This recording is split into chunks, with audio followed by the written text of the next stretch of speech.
comedian David Boyle, and I'm quitting alcohol. So basically, we're just counting down the days at the moment. It's work all day. Work has been an absolute cunt the last 2 days. I am over it. Over it. I was patching up this leaky wall today. Jesus Christ. I'm done. Once this is done, I'm done. Over it, done. But I was in the water today. There was a hole in the membrane, fucking gushing water like a hose out of the fucking hole in the membrane. And I'm just standing there and I'm like, do I just walk off? Do I just walk now?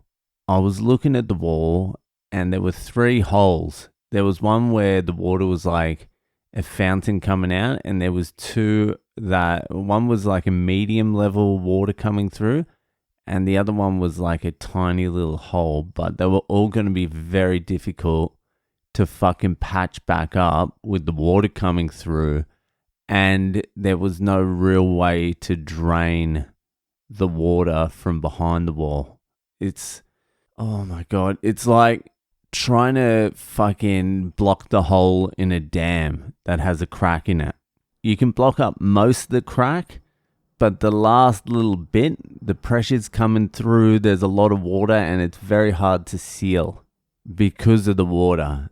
And you're basically melting plastic onto plastic to block it. Anyway, I'm just looking at it. I'm looking at how difficult it's going to be, and I'm honestly like, do I just call it now? I've only got 1 week of work left, really. Well, 10 days. Actually, I have an RDO on Monday and I'm not working next Saturday. I leave Sunday morning. I'm not working Saturday. Am I? No, I don't need to work Saturday.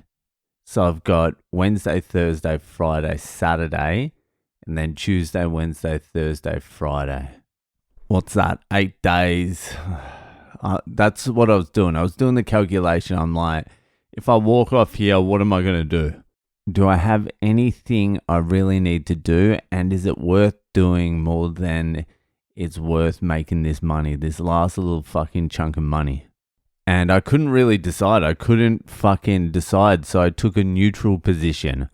I sat on the chair and watched YouTube for like an hour. The boys were looking at me. I'm like, the fucking pump's not working. I'm trying to get this water out, but the fucking pump's not working. I'm not working in this water. So, like, if there's something else to do, I'll do it. And they're like, there's heaps of other things to do. I'm like, yeah, I'll get onto them in a minute. At the end of these 8 days, they're not going to be like, boy, that guy was a heroic worker. He really put his body on the line, that cunt. He's going to be sorely missed. When I look back on waterproofing in like even 3 or 4 weeks' time, it's going to seem like it happened to someone else, not me. You know, when people suffer trauma and they look back on it years later and they don't even feel like it's them, that's what it's going to feel like in about 3 weeks. What was that? Why do I know all this stuff about waterproofing now? It's going to be very interesting to look back and evaluate if this 18 months of waterproofing was actually worth it. You got to take a lot of things into account. You can't just take money into account. I have earned a lot of money from this job, and I did pour most of the money I was earning into investments, and those investments have turned out good so far before the economic collapse anyway.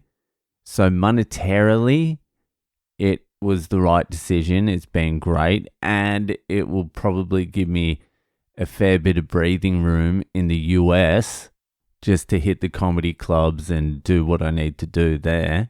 But we're talking intangibles.